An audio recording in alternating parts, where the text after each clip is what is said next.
Hello, YouTube. This is a fascinating but in the West little known site. It has depictions of what some interpret as dragons, but there is more. The cave of Hoid Tsenherin Agui, or as it is otherwise called Gurwan Tsenherin Agui, is located 1,200 kilometers west of Ulaanbaatar. It is located on the territory of the Hovd Aimag in western Mongolia. The village of Manhan is located in the Mongolian Altai, and on the territory of Manhan Samon, 90 kilometers from Kobdo, there is a wide valley surrounded by mountains, from which mountain streams and rivers flow. The mountain river Hoid Tsenger, or Blue North, flows along the bottom of the gorge, which gave the name to the Paleolithic cave. Hoid Tsenherin Agui, cave of the Blue Northern River, is located deep in the valley on the left bank of the river, above the level of the third floodplain terrace. The entrance hall is visible at a height of about 60 meters from the foot of the Gantik rock, which means marble. This place is unique due to preserved rock paintings, which are considered the oldest in Altai and Mongolia.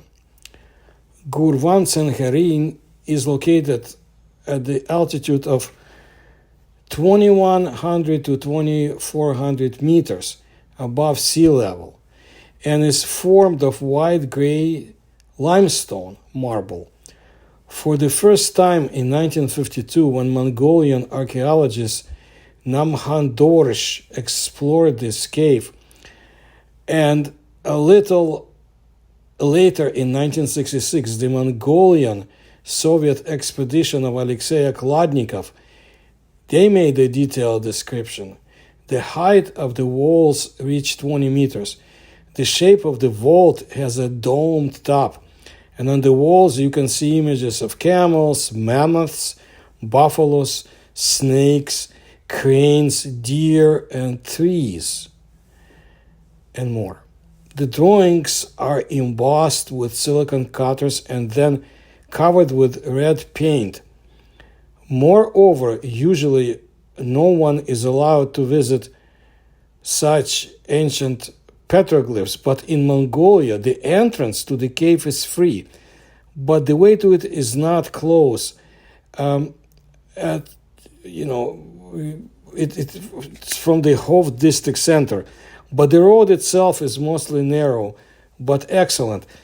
That's what people who traveled it say. When one is leaving the town of Hovd, they see there's a rocky desert coming up close, and almost immediately after leaving, on the left, one can see 3 rocks, one of which resembles a sitting Buddha.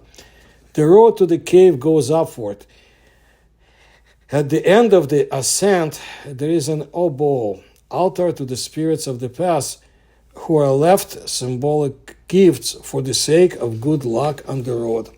Obo, monuments of Mongolian shamanism, which there is inextricably fused with Buddhism. And then the dirt road along the Tugrik River in the foothills of the Mongolian Altai, past colorful yurt villages to the yurt camp for tourists. Russian travelers mentioned that you can go to the cave without local guides, but it is difficult to look for petroglyphs without a guide, which is important because apparently some petroglyphs are not shown. We'll get to it. The cave is still a couple of kilometers away along the Tugrik River, and somewhere there around the bend, there's a high waterfall on it. The wide mouth of the cave is clearly visible from below, and a convenient ascent is arranged to it. Shepherds found this cave. The Mongolian archaeologist Namhan Dorsh was the first one to explore it, like I said, in 1952. And then a detailed description was made in 1966 by the Mongolian Soviet Historical and Cultural expedition of Alexei Okladnikov. It would be great to read his diaries. Okladnikov's, of course, in Russian, but that's for later times. The cave looks picturesque. Its arched entrance, facing northeast, has a height, according to the tourists, of no more than 6 to 7 meters. The cave consists of a large hall with 2 branches and several shallow niches.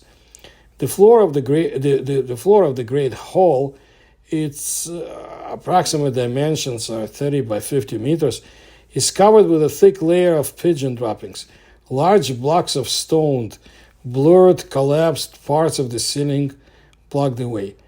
The western part of the cave descends steeply, while the eastern part was almost untouched by landslides, retaining its ancient appearance.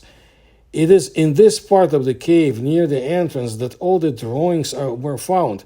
Moreover, all of them are hidden from the first glance, as they are painted on the walls and ceilings of niches. Even during the day, the drawings are poorly visible because only the weak, reflected light of the sun briefly illuminates the walls of the niches. First, there is this wide entrance. Behind the main entrance hall is the hall is long and branched, and there are authentic petroglyphs in its depths. And closer to the entrance, where tourists are led, there are only copies. Okay, here, right under the entrance, an oboe with a horned skull of yak meets tourists. And behind it, there is a huge sloping hall. You have to go down this scree under the stone arches, which reliably protected from snow and rain. An entire tribe could accommodate it.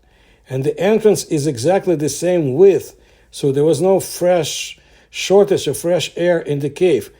But the beast or enemy could not get there unnoticed. By the way, scree is an accumulation of loose stones or rocky debris lying on a slope or at the base of a hill or cliff. The scree in the cave divides the hole in half, and on the right hand, the vault is covered with black soot.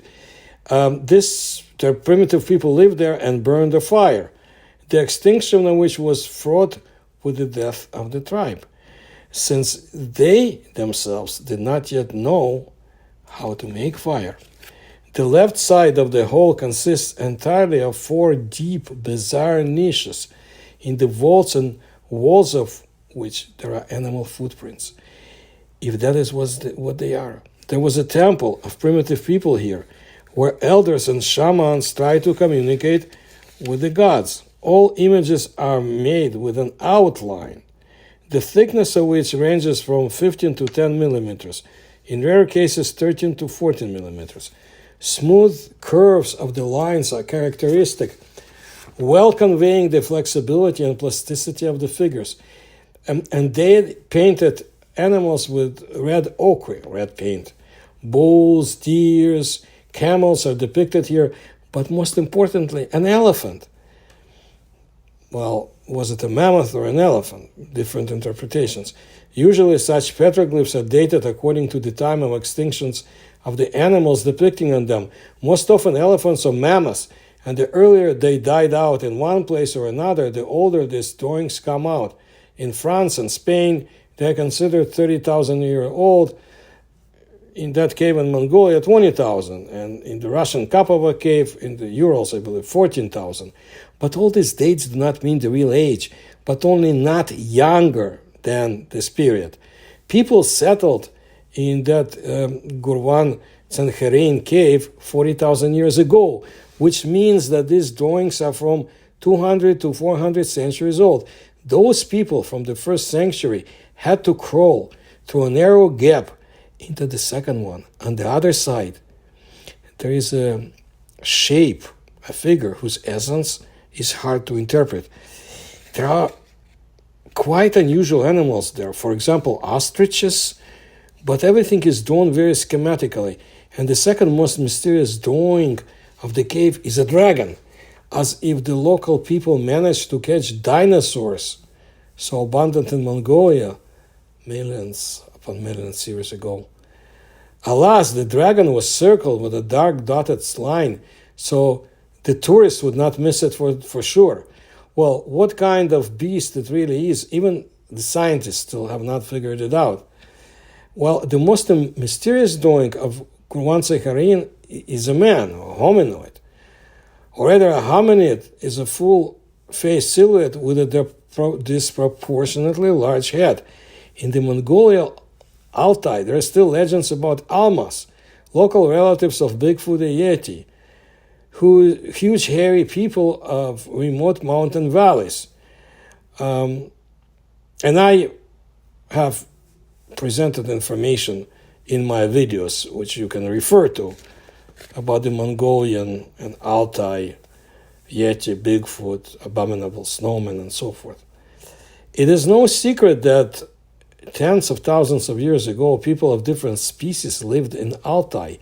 It served as a kind of crossroads of Eurasian migration, and some of them could be captured there, whoever they were. Well, the mystery is that the drawing of that Almas is known in Russia, because it is mentioned in a number of guidebooks, but it is not known at all in Mongolia. That drawing.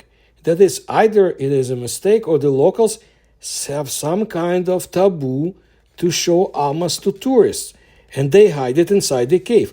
Please note, in a more scientific description of the cave by Russian scientist Novgorodtseva, there's also no word about a hominid. That's why it would be interesting to read the diaries of that Russian scientist, explorer from 1966, but who knows where they are. Anyway, there's also an oboe in one of the niches. So that's what I wanted to let you know about that very interesting cave in Mongolia. It's a fascinating country. Very fascinating, and my interest, of course, was initially because of Ivan Yefremov's works, but definitely one of the locations for people interested in esoteric tourism to visit and to see for themselves, because you can still get to that cave and be able to see what's inside.